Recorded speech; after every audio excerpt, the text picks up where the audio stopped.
I have done another 100 runs of a dungeon. This time it's a TBC dungeon called the Slave's Pen. So I'm going to jump into the instance. I'm going to run it for you. I'm going to show you all the loot that I've decided to keep. Yo, what's up everyone, and welcome back for another video. As you heard, it's TBC dungeon, the Slave Pens. I am right outside it, right here on my screen. There is a raid as well, and there's two other instances here as well, which I've already covered in another video. But we are looking at this one right here, the Slave Pens. And in order to actually get down here, you will need to fly to the middle of this big beacon. You cannot miss it. Because if you just fly to the entrance right here, you won't be able to enter the dungeon. You actually have to fly to this big beacon and then go under the water. There's a little tomb that you swim through, and then you end up in this little lake here inside this cave. And then you go to the far left of the three other instances, or two other instances, or dungeons and one raid.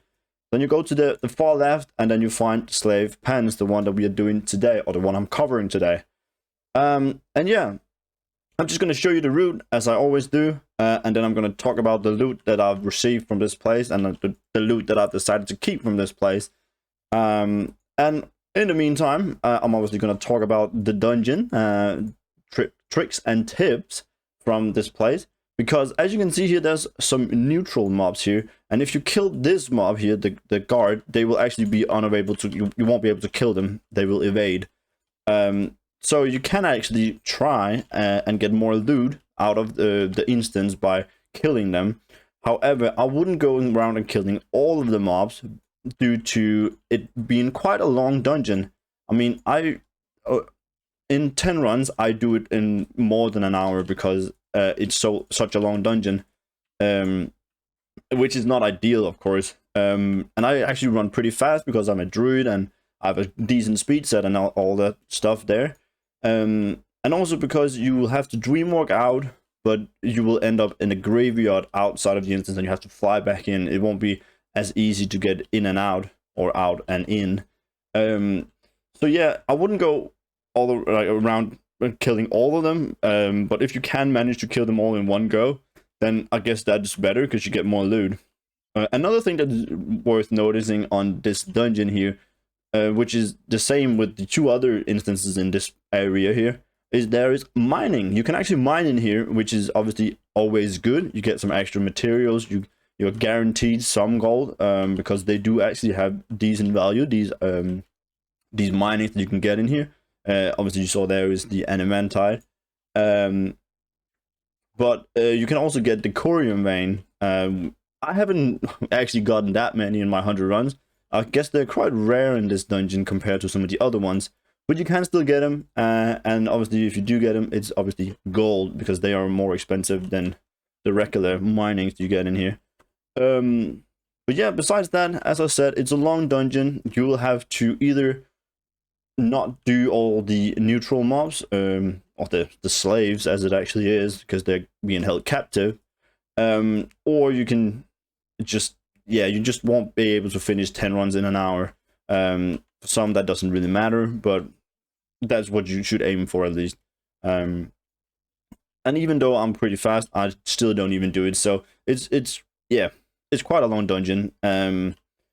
Is it good compared to the other ones? Probably not. I would probably like do the other ones before this one, or in general just only do the other one. What a item we just got there! Holy moly, 350,000. That is insane. Okay, well this video just got even better. Wow. Okay, that threw me off a little bit, but yeah, I'm actually just running here. I'm just running the dungeon. As you can see, it's quite a long dungeon. I've already spent like 3 minutes, and we still have a little bit to go. We still need to kill this boss and then go up and kill this boss right here. You can also just skip out on the last boss, but you're pretty close to him already. But you can even also skip this boss, because that also takes about a good amount of seconds to get up here and kill him and go back.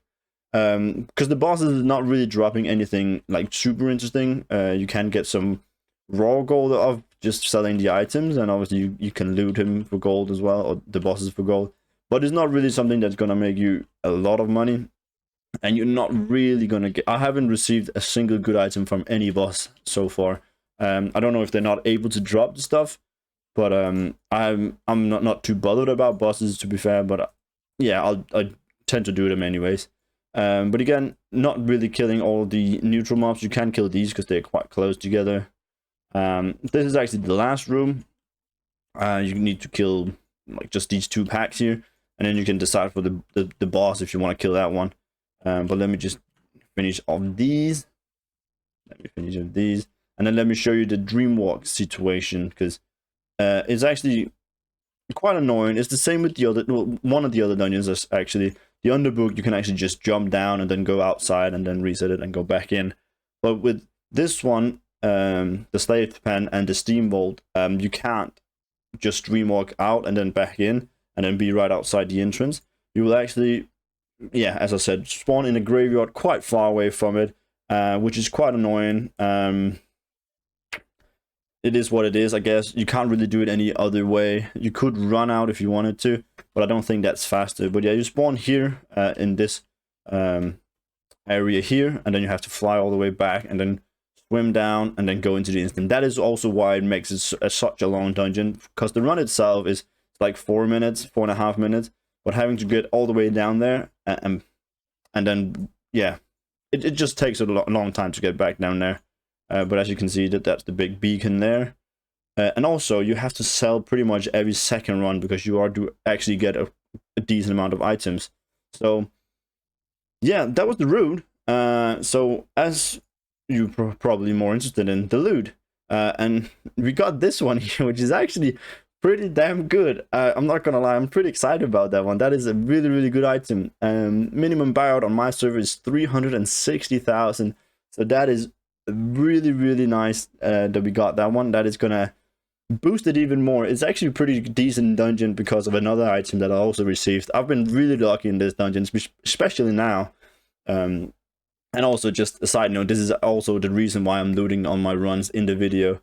I know other YouTubers do not do it because they don't want the gold, but I'm excited when I can get stuff like this. But yeah, this is what I'm left with. Yeah, let's just go from one end to the other. Here is the mining. They're a horrible price on this on my server at the moment. 600 gold a stack. If you take the market value, it's 2,000 a stack. So that's a bit more interesting. You almost got 4 stacks, so then almost 9. We got these 3k, not too interesting either. Again, if you go for market value, it's almost 6. We got these, which is also 5 or 6 if you go for market value. We got some primal earth and only 1 primal fire. You only get the mode of fire when you're getting corium, and as you can see, I only got 14 corium, so you can, that's like 7 corium in 100 runs. It's not that good, but it still counts. Like 5k there, 5k here, and yeah, it's decent with some raw materials that you can actually sell or craft or smelt over, and then make bars from it and then use them for crafting or something you save for your crafting transmogs or whatever you want to do with them. But yeah, that's a little bit of materials you get from this place. And then I have kept a fairly decent amount of items here, I would say.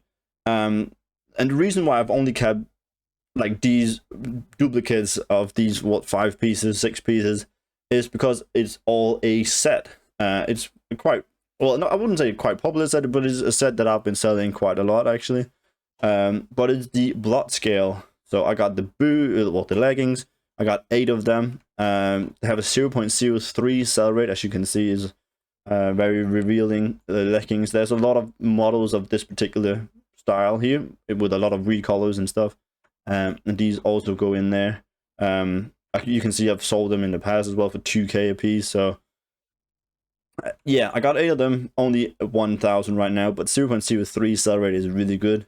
I got the leggings here, which is 0.02 sell rate, only 900 gold. Got what, 6 of those. We got the gloves right here, which is apparently 50,000 on my server right now, which is obviously not true. It's definitely going to go down 100%, but it's 0.02 sell rate, which is decent. Got the braces here, probably the worst piece of them all, but 500 gold, 0.01 sell rate, which is bad. We got the belt here, 600 gold, and then we got the helmet, which is 300 gold, which is also pretty bad, but the sell rate is 0.02 again. but it's all a set. It's all blood scale, so that's why I'm keeping it. These items tend to sell. There was no other armor pieces that was that interesting, and nothing really stood out or had a good sell rate or good value or anything like that. So I just vendored it all, and then kept the blood scale set, which is more interesting. I will, however, sell some of these stuff, because you can see here on the belt, for instance, I have 12 in total, because I've done other dungeons as well where I've gotten them. So I got 12 in total, which is way too many. So I'm probably going to sell or vendor some of these. But just to show you how many you get and what you will get of the set as well, because some of them are not interesting as well. Like, yeah, maybe depending on your server and your prices on your server, of course. But the blood scale set, really good set. Definitely keep those. We got some weapons then, which is a little bit better. The value of them is better, at least. So we got a polearm here. Nothing too interesting about these weapons. Some of them are a little bit unique in the colors and stuff, but some of them are just pretty boring, as this one. But 2.2k, which is decent. We got a dagger here, which is almost 5k, and I've sold one for 2.3. So I mean, that's a good sign. If you've sold it in the past, then why not try and sell it again? If I can make 2k on this one, then I'll definitely take it. We got an axe here, which is 5k as well. We got a sword here. I got a few of these now. I got 3 in total. And I also sold this one only for 500 gold. But it's 3.2 now, which is decent. We got another sword here, which is a quite good sword, actually, because this particular model here there's a few recalls of it as well, but it tend to sell the other recalls. At least I haven't tried and sell this one, but it's quite a good one as in terms of the model and stuff. But 8k for this one, so that's decent. We got a bow here, which is 10k, so that's a bit better value. You can see even market value is 100k. Not sure it's gonna sell for 100k though, but 10k I'll take 10k if someone wants to buy it for 10k. We got a polearm, or not a polearm, what? A crossbar, of course. Crossbow, oh my god. A crossbow, sorry. Crossbow, 11.5. Pretty boring, I guess, but I got 3 of those. We got a gun, a shotgun, as it says. 20k, decent. Market value is 15, so a little bit higher on my server than market value, but I'll take it.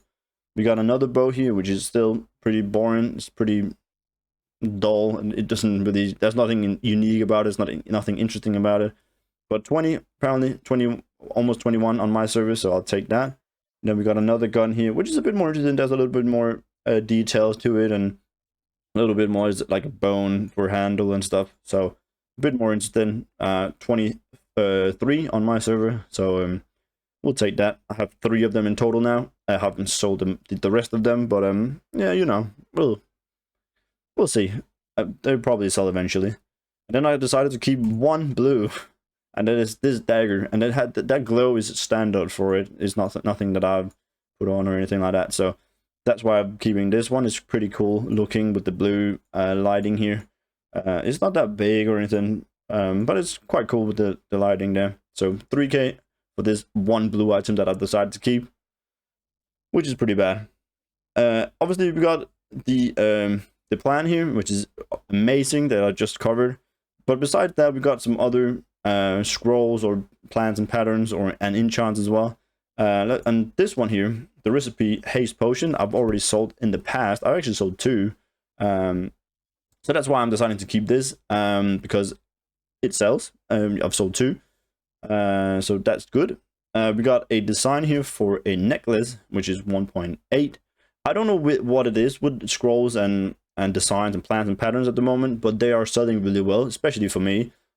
So lately I've almost kept everything that I've gotten in terms of scrolls and designs, because people seem to buy it. I don't know if they want to collect them, because nobody really want to craft this one, I could imagine, but I guess they just want to collect it, so they have it. I don't know, but they on my server and for me, they're selling really well at the moment. So I've decided to keep pretty much everything. But design, necklace, 1.8. We got an enchant here, a formula, as it's called, greater stats. which is 12k, which is decent. That's good. And then we've got a pattern here for braces, which is 20, almost 21 on my server, which is also really good.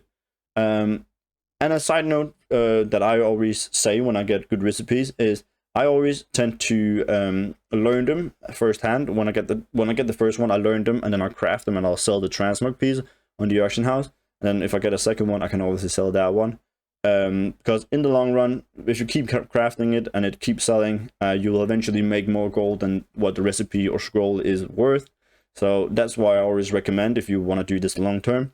But yeah, if you don't want to, you can obviously sell the recipes. But it was just a little bit of advice if you want to do these farms and this crafting transmogging long term.